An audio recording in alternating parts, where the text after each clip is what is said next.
သုံးလို့ရပါတယ်ကျွန်တော်ဒီမှာလက်ဆောင်ကဏ္ဍလေးတွေအခွင့်အရေးအတွက်ကဏ္ဍလေးတွေနော်နောက်ကကျွန်တော်တို့ဘိုးလူမကျော်စိုးရမယ့်ကဏ္ဍလေးတွေနော်အဲ့ဒါကျွန်တော်ဒီညအဲ့တော့မနက်ပိုင်းကျတော့ live လွှင့်ရင်ကိုရီမတွေအားလုံးလည်းမအားမလက်ဖြစ်မှာဆိုလို့နော်မအားမလက်ဖြစ်မှာဆိုအဲ့တော့ကျွန်တော်ဒီမှာ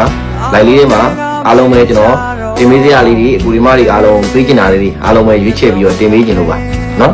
မင်္ဂလာပါညီလေးရဲ့မင်္ဂလာပါအေးဆေးပဲတော့ဟာအဆင်ပြေတဲ့သူတွေမှာကြည့်လို့ရပါတယ်เนาะပြီးတော့မှ like ပြီးတော့မှလည်းဝင်ကြည့်လို့ရတယ်เนาะဒါကျွန်တော်ရဲ့ကိုရီမတွေအားလုံးပဲเนาะဂျာမို့လဲကျွန်တော် like ထဲမှာကျွန်တော်နဲ့ဒါနည်းနည်းလေးเนาะဟိုအဆင်ပြေမယ်ဆိုရင်လည်းကြည့်ပေးပါ like လေးပါပြပြအစအဆုံးပေါ့เนาะအဲ့တော့ဗာပဲဒီ like လေးကိုကြည့်လိုက်ပါเนาะဒီ like လေးကိုကြည့်တော့ကိုရီမတွေအားလုံးအတွက်เนาะဒီမှာအဆင်ပြေမဲ့အားတွေပဲကျွန်တော်တီးတဲ့ထုတ်ပေးရတယ်เนาะအဆင်ပြေမဲ့အားတွေပဲတီးတဲ့ထုတ်ပေးရတယ်ဗျာဗာပဲကျွန်တော် like ကိုကြည့်ရတဲ့သူတွေအားလုံးပဲလုံးဝเนาะဗာပဲဖြစ်အဆင်ပြေအောင်နော်အကောင်းဆုံးလေးဖြစ်အောင်နော်အကောင်းဆုံးလေးပဲဆိုပေးရတယ်မင်္ဂလာပါညီလေးရေမင်္ဂလာတိုက်တဲ့အချိန်လေးညီလေးအားပေးပါတယ်ဟုတ်ကဲ့ပါ